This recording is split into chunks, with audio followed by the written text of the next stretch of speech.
I'm Dominika Walec, and I'm the president of the OMG Foundation, and I'd like to welcome you again at our virtual Founders Breakfast, which is like our key these days knowledge sharing session, and supported by financing of the Małopolska. So once again, thank you to this long-lasting partner of ours for the support that they are providing for the foundation's operations. So today session will be focused on growth, and we have like an amazing international speaker joining us today. So Elor, once again, thank you for dedicating the time to be with us.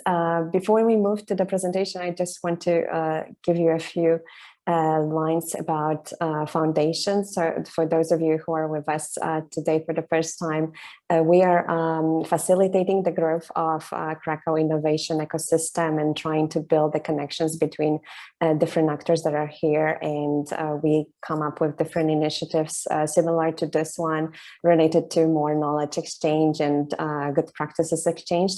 So we hope to support the next generations of founders with knowledge sharing, both from coming from international experts, but also our local teams. And we also have a lot of networking, initiatives that are dedicated for building the connections with you. So hopefully you will be able to join us on Thursday in Havre for more, let's say, connection building activities. So book the time also at 6 p.m. to join us there. And we also try to educate, as I mentioned, the next generation of founders. So there's also some mentoring component additional to those breakfasts, where we can go more in deep into some aspects of running the business. So in case you would be interested in that aspect, and like, you can also reach out to us and we can try to connect you with some of the experts. So I don't want to delay more. So thank you again for joining us at this early hour. And I will be giving the time now to Elor for sharing his tips on how to scale, the sales processes and how to build it in a predictable way so that you can facilitate the growth of your business. So Elor, once again, thank you for joining us, and the floor is yours. Thanks very much, Dominika, for the intro, and thank you everybody for joining this early hour. Let me try to share my screen. I think we should be. Can you guys see my screen? Yep. All right, so we're good to roll. Yeah, so first of all, my name is Elor Pruvli. I'm the founder of ScaleMode.io. We are a sales advisory service for B2B startups. So we help kind of scale up companies to untap their potential. And I worked with dozens of B2B startups, mainly in the Central Eastern European region, also in Northern Europe.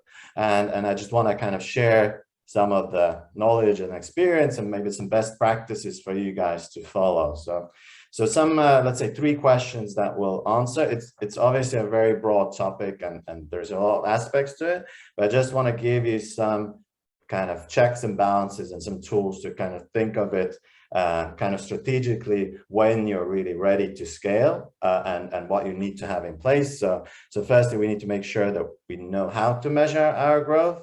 Everybody might have their own kind of aspects to it, and how you measure it, and KPIs that you're basically monitoring.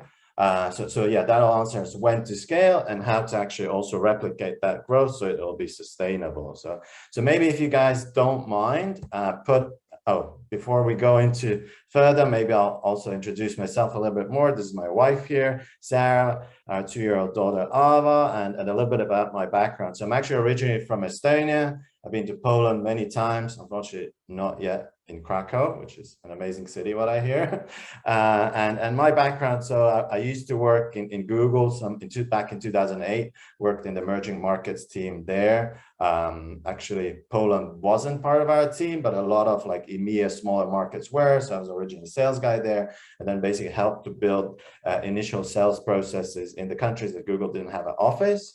And then some 10 years ago, I started to work more in SaaS. So in Estonia, kind of things started picking up. Companies like Pipedrive popped up, a few others as well that you might know, but not so much, less so in like B2B sales space. So I actually moved to Israel, which is a hotspot of startups.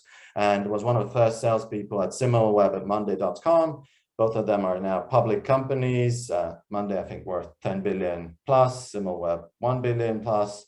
And so I saw internally, basically, I was one of their first sales hires, how they grew to like 20, 30, 40, 50 people, what went well, what didn't go so well. So I got quite a few learnings from there. And then for the last, let's say 3 to 4 years, I've more worked with early stage or growth stage startups. So some of the portfolio companies that I worked with here is Verif, Omnisend, Reply.io. But yeah, as I said, I worked with dozen plus companies, and I like to work quite hands-on. And yeah, so basically usually the typical issues are really figure out the ICP, how to tackle the market. You get some initial traction, and then basically companies kind of get a little bit stuck. So I help them to kind of move on from there. So yeah, so this is enough about me. Firstly, yeah, like in terms of scaling, I'm very curious, what's your growth KPI? So if you guys can put that in your chat, that would be great. And then we can kind of take this further. Let me see, open chat for myself as well. So yeah, like a lot of companies look at growth in a very different way. Some will just look at top line revenue. Some will have very detailed numbers. So it seems it's very early, and we are not getting much. Oh, MRR. Okay, good stuff. Yeah, the question is it new MRR? Okay, so life value revenue is LVR, I'm assuming, or lifetime value otherwise. Good stuff. Michael, contract value submitted. Okay, interesting. So you see, like everybody has usually different metrics that they look at. Lead velocity rate, interesting. Yeah, and it might change, right, over time as you kind of, new paying teams, it's good, low churn rate. Yeah, and it depends where you are kind of in your life journey as well. All right, we'll give it another minute. Thank you for the responses. So yeah, like here are some of the things that you might have looked at, and usually during the startup's kind of life cycle, there's different numbers that you might have looked at. First, you're like, okay, we need to get like net revenue in, then we're fundraising, our overall MRR, we need to go show good numbers, then it turns to churn. But usually early on, what I call is like a year-on-year growth party. So most of my companies that I work with come through referrals, either from startups that I worked with or different angel investors or VCs. And what I like to call in the beginning is like year-on-year growth party. So companies look at from low base, yay, we're growing 20% year-on-year. We're going to hit 200%, sorry, month on month. We're going to hit 200, 300% year-on-year. Everything amazing. You need to look at that, startup. And then I see, okay, they're doing actually like 5,000 MRR. They grew to 6,000. So they added 1K MRR, yay. Like, that's like a monthly, it's not even a monthly salary. So in early stages, like, especially looking at top line revenue is like very dangerous, because it's like, let's say you did 100K last year, you did 100K new revenue this year, you grew to 200K, you grew year on year 100%, but you didn't actually grow because you already last year did 100K new sales. This year I did 100K new sales, and maybe we'll do next year 100K new sales. You're actually flat. So this is the kind of things that you want to look at. And I also, as you scale up, it gets harder to replicate growth. So that in Israel, there's like a very simple unicorn formula that basically it doesn't matter up to 1 million. And then basically from 1 million, you need to triple first year, then second year, triple again. So you get from 1 to 3, then from 3 to, let's say, around 10. And then you do double. So you get to 20 and then 40 million. And boom, you're a unicorn company, basically. But obviously, in reality, it's not so easy. And also what I've often seen is that basically the more complex and the more growth comes in, the harder it is to understand what to really look at. And then we see quite a bit of like over reporting of numbers. You'll have your MQLs, SQLs, different markets, MQLs. And then it's like, I've seen often that it's okay, like there's like one SQL came from that market. Next month, it was 2 SQL. Is that data really meaningful? So the key thing that I like to look at with startups and what you need to focus on in the beginning, at least, is new sales only. Obviously, churn and these metrics matter, but actually like net new revenue coming in. So net new ARR, basically what is the number there, because that really and there are obviously some leading metrics there to measure as well, but that's, for me at least, and what I suggest with many startups, like the key indicator to basically look at. So it's a lot of heavy lifting in the beginning, but basically, yeah, here, and also growing that net new revenue, right? So what I said is like, oh, first year you did 100K, then you added 100K of new revenue again. It looks as if things are good, you're growing 100% year on year, but you didn't actually grow your new customer acquisition. So that's why, like, before you're ready to really scale, I would look at doing at least 50 to 100K ARR,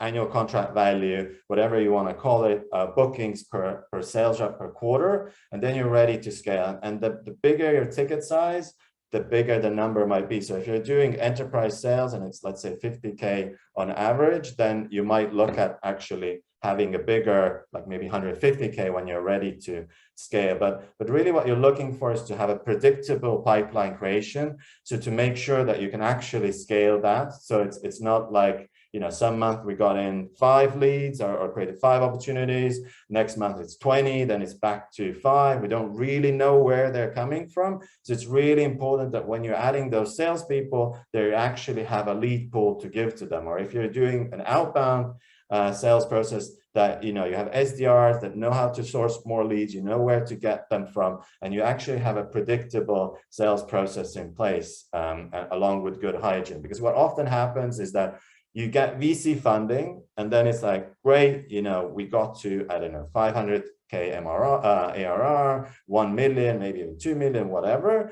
But if you haven't really worked out those fundamentals and you get this extra fuel, basically, if you don't have these processes and you add 5 people, most likely you're going to burn a lot of, first of all, time, but secondly, also a lot of funding, because basically it's much harder to figure things out when you have like 5 people. There's much more noise happening, etc. So use that early stages of revenue to really work out your processes, because it doesn't really matter like your growth until 1 million ARR, because the best part of that is that you really want to get that good product market fit. And this is what this period should be used for, rather than optimizing, you know, getting extra 5K of revenue that quarter, pleasing some random angel investor. At the end of the day, you're looking to build a long-term, you know, sustainable business.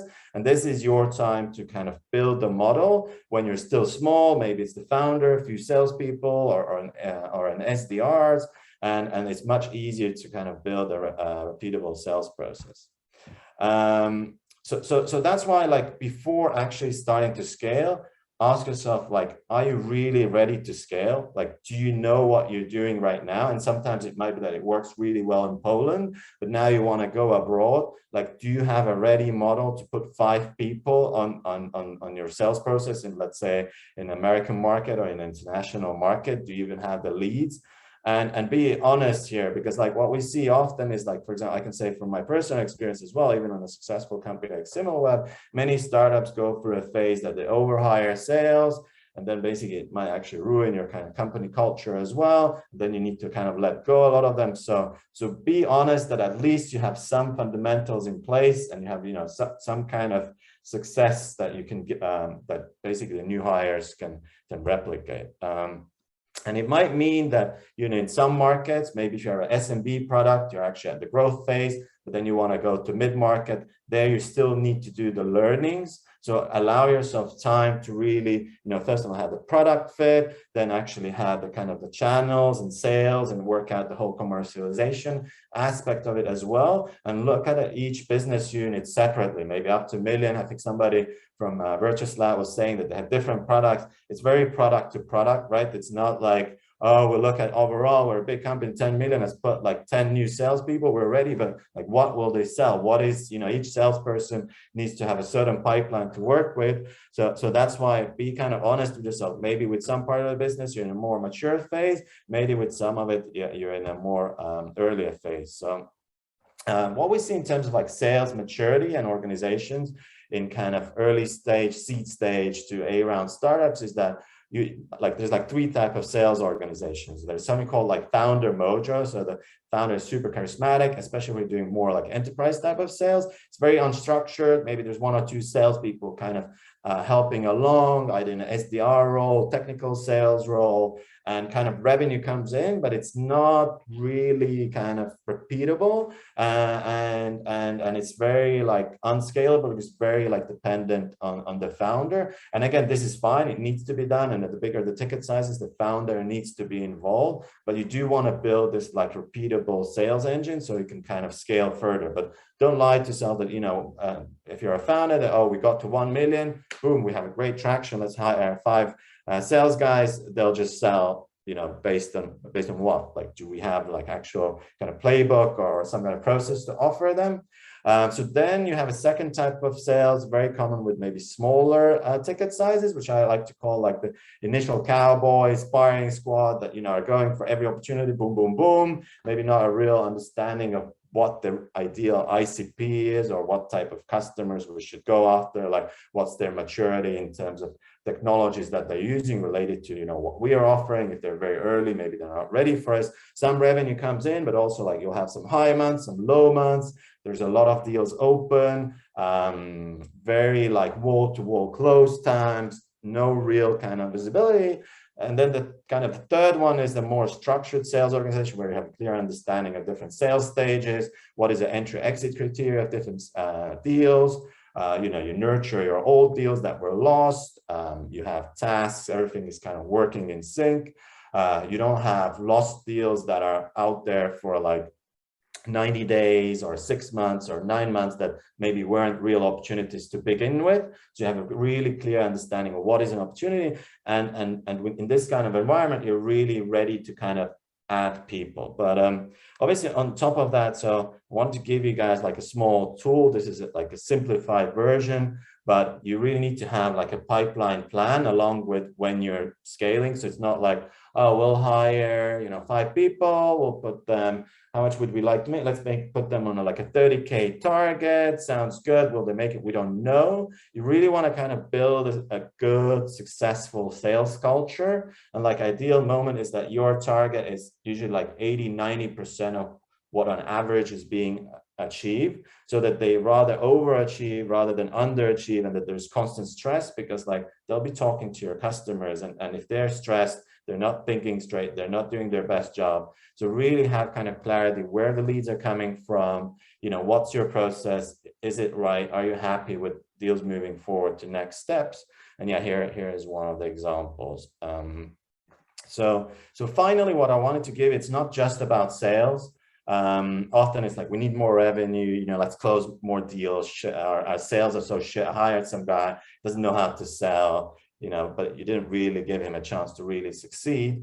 So the key thing in B2B sales-led startups, so that the type of startup that I mainly work with, is that the sales is like your forefront to the market. This is where you get all of your feedback, not the existing customer base, but talking to the new customers, because they are the problems that you're looking to solve, and sales needs to bring that knowledge back to product and marketing. And it's really amazing to see that once the sales knows what type of customers to go, what is the messaging, what kind of stakeholders need to be there, how to really listen to customer needs and basically sell based on their needs, you really start seeing amazing things happen. That, hey, you know, usually, especially if you go on a higher tiers, let's say you have a good SMB product, you're going for mid-market, you will have friction in the product. It's not only about like usually that your sales cannot sell the product. So then you start getting this feedback, you invite, you know, product people into maybe some of the sales calls, and also you'll see how your basic development will get much faster,